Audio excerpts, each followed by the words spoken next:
Hi, I'm Jen Dayton, the Collection Development Manager at Darien Library. What possibly could the Brooklyn Bridge and Darien Library have in common? What they have in common is that they were both built by a people with a strong vision and a shared commitment to making that vision come to fruition. As the narrator says in the opening of this video, these are things that must be repeated again and again because they are worth remembering. Please enjoy this presentation on the Brooklyn Bridge.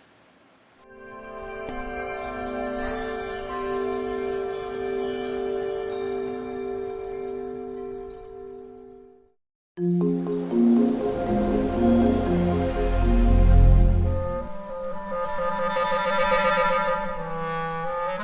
bridge makes one feel better about being alive, glad that you're part of the human community. We are builders. When we see something that we've built well, our hats are off. We stand there and say, isn't it marvelous? But isn't it marvelous that it was built by people like you and I? The tenacity of those people, the confidence.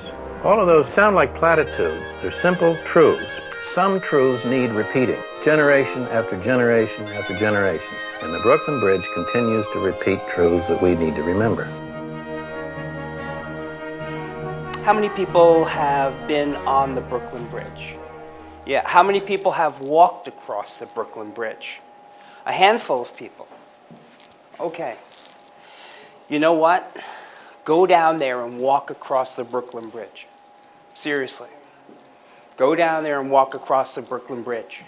There's no other experience really like it. This is a great story today. It's a story about individuals. It's a story about technology. It's a story about politics.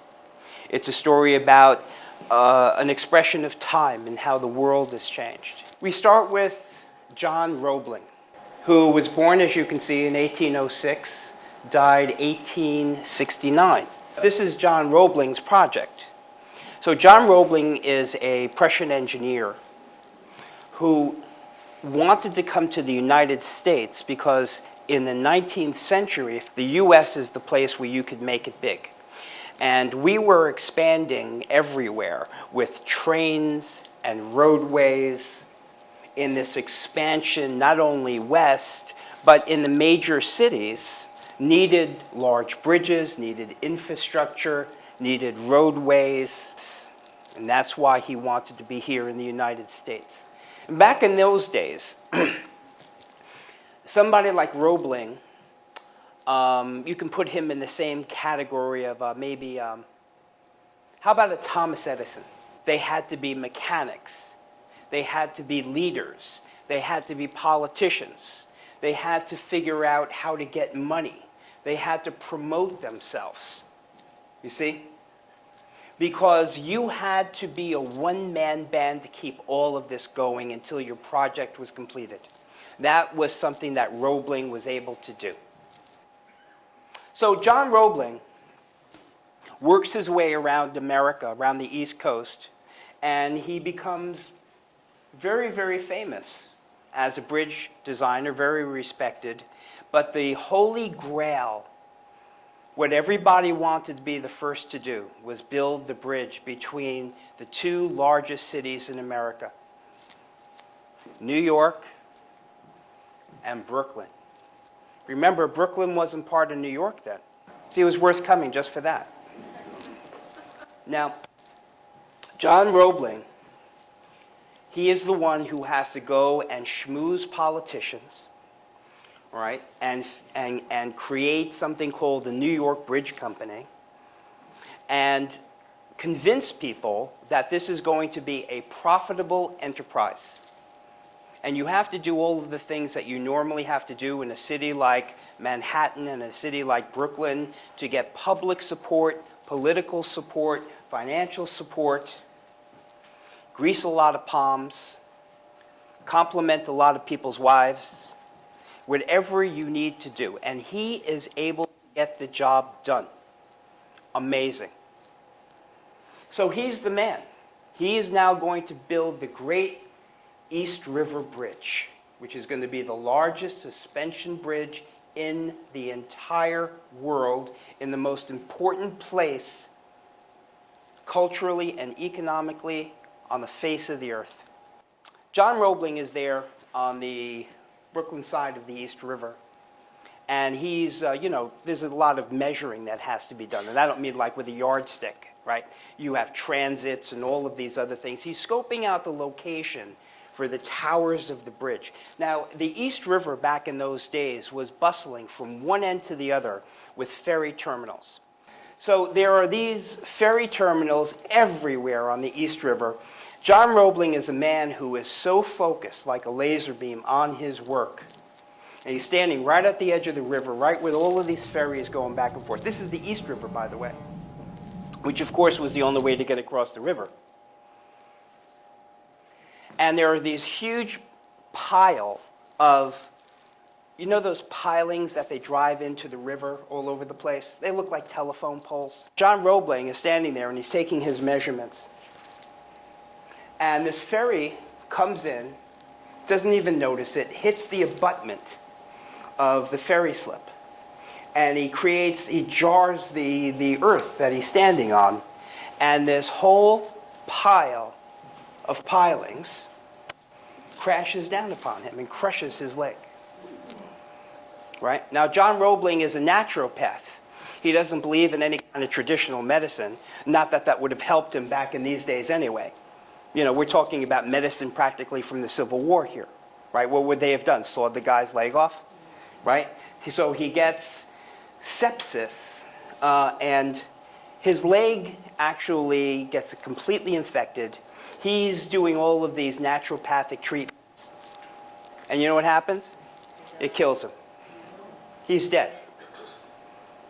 So the guy doesn't lay the first brick of the Brooklyn Bridge, and he's dead. And who takes over? Washington Roebling, his son, the natural successor for the project. Nobody knows his father's construction techniques better than Washington Roebling. So Washington Roebling, after his father's death, becomes the chief engineer of the Brooklyn Bridge. The idea here, working with manual labor, is how do you excavate the bottom of a riverbed until you get to some kind of a hard substrate? And I mean gravel or bedrock or something. You got to have people down there. And that's what this thing was for. You bring this thing out, you sink it, it's stuck in the mud now, and weight starts getting put on top of it to hold it down. Weight in the form of the bricks for the towers of the Brooklyn Bridge. So you might imagine this thing is being compressed inside the earth now, underwater, as the weight is being added to it on the top. Meanwhile, you pump the remaining water out of the caisson, and you send people down there, inside this thing, at the bottom of the river. And there's a series of like these dumbwaiters and elevators, manually operated elevators, where people inside the caisson shoveling into these bins, and then the earth is brought up and out, up and out, up and out. And as the bottom is excavated, this thing continues to sink further and further and further and further and further. And then as it's going down, more bricks are being put on top of it. That is forming what we now emerges out of the river as the towers of the Brooklyn Bridge. There are men inside here working at the bottom of the river. And these elevators, these hand-operated dumbwaiters, you would call them, are bringing out the muck from the bottom of the river. Could you imagine this job? Right? So you go down there, right? You're down in this hellish kind of a place, and it's absolutely dark. They've got kerosene lamps and heaven knows what else, fumes of the burning kerosene, men using the air who are breathing heavily. You're walking around in the muck of the East River. Oh, look, there's Jimmy Hoffa, right? And God knows what they found down there in the bottom of the East River, right? So, and you're shoveling this muck. How long does that take? Well, it took a long time. You would come up after having been there hours and hours and hours, you see, and it's an equation of depth over time, and people would be writhing in pain on the ground, all bent over, And that's why they called it the bends. What happens here, there's a fire inside one of the caissons, right? Now this is nasty business, okay? Because you've got the kerosene lights. They made these things watertight by the same ways that they did on clipper ships back in the day. They used pitch, tar, all kinds of flammable materials. The things were made out of wood to begin with. They had old types of varnish and oils. Highly flammable environment. And there's a fire inside one of them, and there's damage to the caisson that's on the New York side. Now, Washington Roebling is somebody who considers himself to be a leader of men, and he goes down and he's going to help the men fix that whole thing. And he's down there rolling up his sleeves. He's not just the engineer, he's a worker's man, and he's down there with the guys fixing this thing.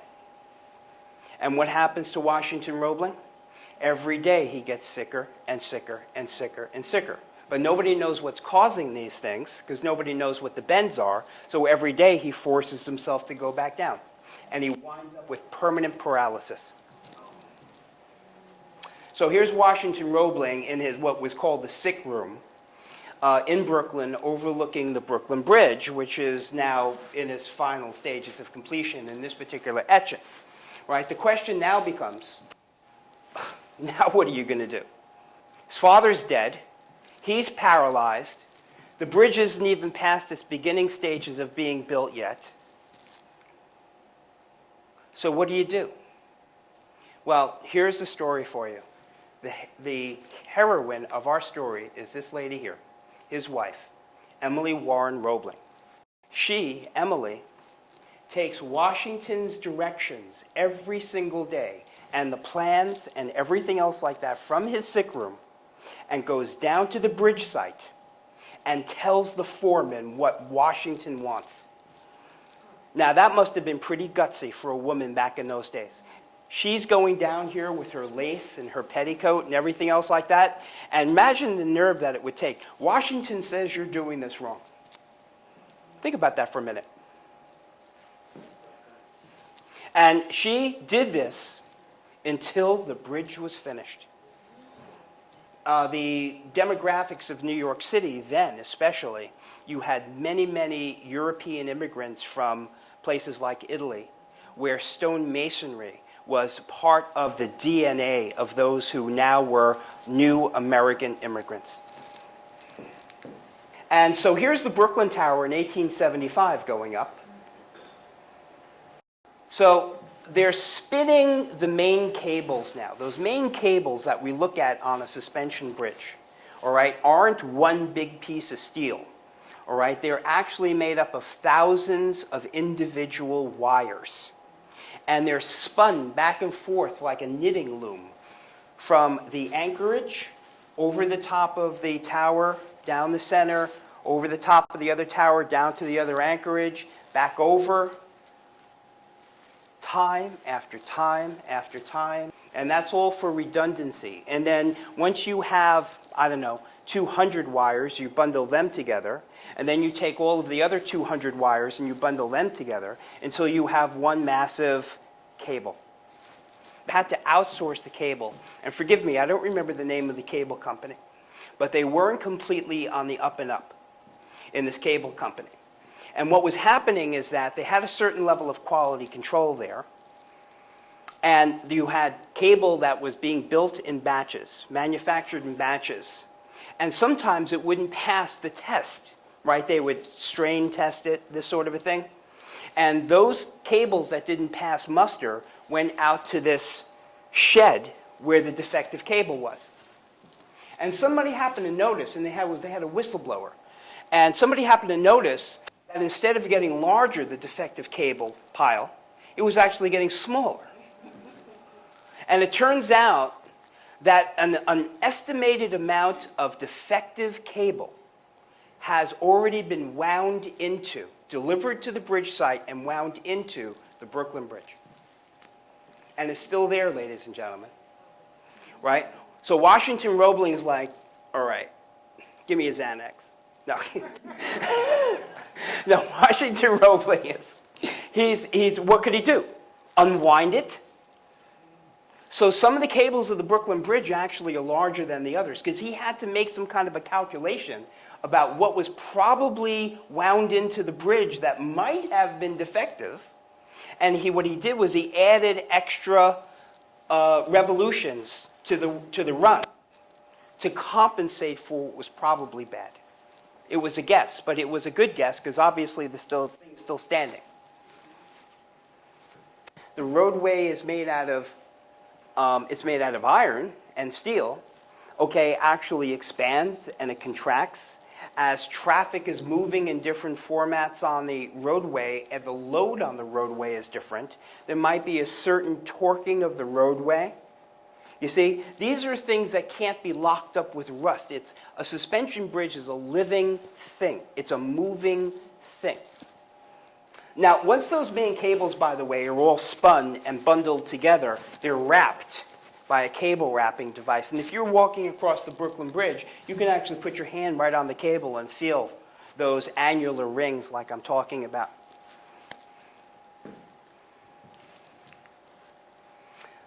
Going down to the Anchorage, right? Remember, the main cables are connected to, in this case, I-bars, right? I-bars are like, think of a bicycle chain. A bicycle chain, right? Remember a bicycle chain? It looks like a dog bone with a hole on each end, and the thing is actually flexible, right? That's what these were. They were used quite a bit back in these days. And you have one pin that's through here, one pin that's through here. They go down over a saddle, down to a massive, it looks like a giant toggle bolt into the ground, right? And that's the anchor. And on this other end of it, the cables are flayed out into smaller pieces and connected. I've got a photograph for you. There's inside the Brooklyn Anchorage, or the Manhattan Anchorage of the Brooklyn Bridge. You see? So these are the bundles of cables, right, that make one bundle. They're flayed out, or splayed out, I should say, into smaller bundles and smaller bundles and smaller bundles. And then those individual bundles are then actually wound around these eyelets. And originally, this was part of the spinning back and forth. I mean, it's mind-boggling, this process. And this all goes down into the Anchorage. Here's a 1898 picture of people walking on the promenade. And the thing is, it's a National Historic Landmark, the bridge. And it essentially, despite the outfits that people are wearing, would look similar to the way it looks now. Somebody's got to paint it. Isn't that a lovely photograph? It's amazing in the city, if you've ever been, the Brooklyn Bridge. I haven't been on the Brooklyn Bridge in a situation like this, but I've been in Central Park where the snow has fallen, and it seems like you're the first one out there. And it's almost surreal because the city is normally such a busy place, and the snow has a silencing quality to it. Are there actually benches? Yeah, there's actually benches. Of course, it's an icon, the bridge. So here's upriver, of course, up the East River, the Brooklyn Bridge. And once again, you can see this beautiful web-like effect here of Roebling's design. The overall bridge is about 6,000 something feet long. The center span is about 1,500 feet. It was the tallest and thing in New York when it was built. It was the longest suspension bridge in the world. I think it's 134 feet clearance to the center here. And the beautiful design and the detail by the stonemasons in the Gothic towers.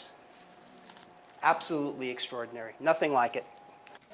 Well, ladies and gentlemen, I ran a little bit long, but thank you so much for joining me today. I appreciate that. I look forward to seeing you next week.